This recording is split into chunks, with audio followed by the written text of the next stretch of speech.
সম্মানিত সভাপতি,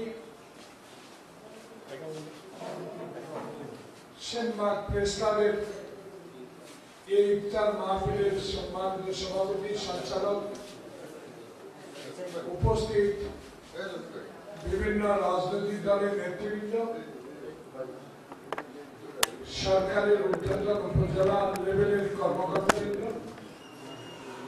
সম্মানিত সাংবাদিক বৃন্দ, আমন্ত্রিত অতিথিবৃন্দ, সম্মানিত শিক্ষক বৃন্দ, উপস্থিত সেনবাগের বিশিষ্ট বর্গগণ, বিশিষ্ট নাগরিক বর্গ,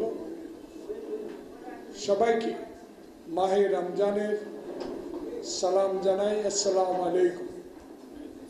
বক্তব্য দীর্ঘায়িত করব না, কয়েকটি কথা বলেই সকালে আল্লাহ পাকের কাছে ইফতারের সময় দোয়া করব। আল্লাহ পাক যারা এই 26শে মার্চে আত্মাহুতি দিয়ে বাংলাদেশের স্বাধীনতা অর্জন করেছিলেন, যার নেতৃত্বে স্বাধীনতা যুদ্ধে অংশগ্রহণ করেছিলেন, যার ঘোষণার মধ্যে দিয়ে বাংলাদেশের স্বাধীনতা অর্জিত হয়েছে, সে মহান নেতা, স্বাধীনতার ঘোষক শহীদ প্রেসিডেন্ট জিয়াউর রহমানের জন্য, তার সাথে যেই সকল 26শে মার্চ 25শে মার্চ কালো রাত্রিতে পাকিস্তান বাহিনীর বর্বরোচিত হামলায় আত্মাহুতি দিয়েছেন, জীবন দিয়েছেন, তাদের জন্য সবাই ইফতারের পর আগে আমরা দোয়া করব। প্রিয় বন্ধুগণ, একজন রাজনৈতিক নেতা বক্তব্য দিয়েছেন যে প্রেস ক্লাবের একটা জায়গা নেই। আমি বাংলাদেশের কোনো উপজেলা বাকি নাই মনে হয়, একটু কথা না বলি, আমি চাই সব জায়গায় সবখানে মতের ভিন্নতা থাকতে পারে, পত্রিকা নিয়ে ভিন্নতা থাকতে পারে, লেখা নিয়ে ভিন্নতা থাকতে পারে, একজনের পক্ষে বেশি বলতে পারে, আরেকজনের পক্ষে কম বলতে পারে, কিন্তু প্রেস, সাংবাদিক, জীবনের সবচেয়ে বেশি আমি সম্মান করি শিক্ষক এবং সাংবাদিক। আমি ছোট্টবেলায় যখন ক্লাস 8-এ পড়ি তখন অবজারভার পত্রিকার আমার ইংলিশ কালামে একটা লেখা লিখতাম।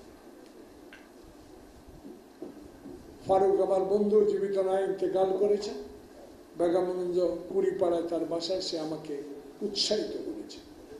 আজকে সেনবাগ ভাড়া থাকে, ক্ষমতায় 3 বার ছিলাম, 2 বার ছিলাম, 5 বার এমপি ছিলাম, বহুবার, বহু সময় এদেরকে বলেছি এত পরিত্যক্ত জায়গা, এত সরকারি জায়গা পড়ে আছে, 1 কাঠা 1.5 কাঠার উপর কোনো মতে একটা টিন শেড উঠেলে এটা দালান হয়ে যাবে।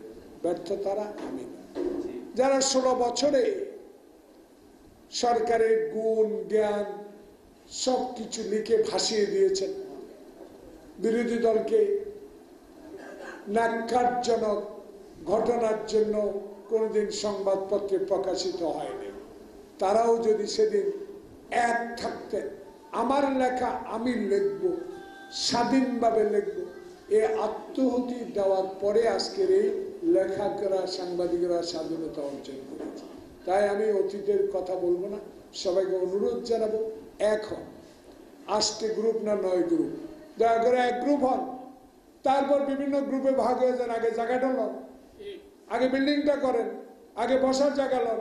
সেটা না করে কেউ ফারুক সাহেবের লোক, কেউ আমাদের মাওলানা পৌরসভার আহ্বায়কের লোক জমাতে, কেউ আমাদের ইসলামী আন্দোলনের ওনার লোক, এইসব বাদ দেন। সত্য কথা লেখেন, সত্য প্রচার করেন, অতীতের কথা কেন মনে করেন না। এখন নতুন উদ্যমে সেনবাগ প্রেস ক্লাবকে সাজান। আমি 2-4টি রাজনৈতিক বক্তব্য না দিলেই নয়। আপনি দেখেন দেশে আজকে স্বাধীনতা দিবস পালিত হয়েছে, প্রশাসন কি সুন্দর অনুষ্ঠান করেছে, কুচকাওয়াজ করেছে, বিভিন্ন রাজনৈতিক দল আমরা পুষ্পমাল্য অর্পণ করেছি, মিছিল করেছি, বক্তব্য দিয়েছি। কিন্তু আমি একটু হতাশ, আমি একটু মর্মাহত, আমার মনে খুব কষ্ট। একজন মুক্তিযোদ্ধা হিসেবে খালি পায়ে আমি হাফ প্যান্ট পরে, আমি 3 মাসে 1 জোড়া জুতা পরতে পারি। আমি খুব কষ্ট পেয়েছি গতকালকে এই আন্দোলনের 18 কোটি মানুষের সরকার, যিনি স্বাধীনতার ঘোষণা দিয়েছে, তার নামটা উল্লেখ করেন। তো এটা তো ফ্যাসিস্ট সরকারের পুরো আলোচনা নিয়ে আসলেন, যে ফ্যাসিস্ট সরকার এটা কোনোদিনও বলতেন না। তার কাছে, আপনার কাছে, একজন মহানুভব ব্যক্তির কাছে একটা গ্রহণযোগ্য ব্যক্তির কাছে স্বাধীনতা ঘোষকের নামটা উচ্চারণ না করাতে আমি না, বাংলাদেশের সকল পর্যায়ে যারা 1971 সালে যুদ্ধে অংশগ্রহণ করে যুদ্ধ করে দেশ স্বাধীন করেছে, আওয়ামী লীগের ইয়া খান, টিক্কা খান, ভুট্টোর রক্ত চক্ষু উপেক্ষা করে সেদিন যুদ্ধে অংশগ্রহণ করে দেশ স্বাধীন করেছে, কার ভাষায়, কার ঘোষণা, তার নামটা উল্লেখ করলে মহাভারত অসিদ্ধ হতো। তাই আমার মনে দুঃখ, এইটাই আমি বলতে চাই। আমার নেতা মির্জা ফখরুল ইসলাম আলমগীর আজকে দেখলাম একটা বক্তব্যে বলেছে যে ওনারা খুবই হতাশ হয়েছে। কিন্তু আরেকটি কথা বলে আমি আমার বক্তব্য শেষ করি। যারা বলে 1971 সাল আর 2024 সাল সমান, এই বিষয়টা আমি একজন কর্মী হিসাবে, একজন রাজনৈতিক যোদ্ধা হিসাবে, বাংলাদেশের রাজনৈতিক অঙ্গনে একজন রাস্তার কর্মী হিসাবে স্পষ্ট ভাষায় আমি আমার ধ্যান ধারণা থেকে বলতে চাই, এটাকে সমান দয়া করে কেউ করেন। 71 সালে 2024 সাল হলো বৈষম্য বিরোধী, যারা বৈষম্য করে 15 বছর 16 বছর রাজত্ব কায়েম করে হিন্দুস্তানের কাছে আমাদের দেশকে বিক্রি করার ষড়যন্ত্র করেছিল, যারা আমার তিস্তার পানির ন্যায্য হিসাব আনতে পারে নাই, তাদেরকে নিয়ে কথা বলার জন্য যারা জেল খেটেছে, তাদের আত্মত্যাগ, তাদের সহানুভূতির জন্য আপনাদের এই আন্দোলন সফল হয়েছে। এই আন্দোলন আপনার একার না, এই আন্দোলন বাংলাদেশের সকল গণতান্ত্রিক শক্তির আন্দোলন যৌথভাবে সফল হয়েছে। জুলাই আগস্টের বিপ্লব, তা অনুগ্রহ করে এমন কথা বলে দেশে বিভাজন তৈরি করার কোনো প্রয়োজন আছে বলে আমি একজন রাজনৈতিক কর্মী হিসেবে মনে করি।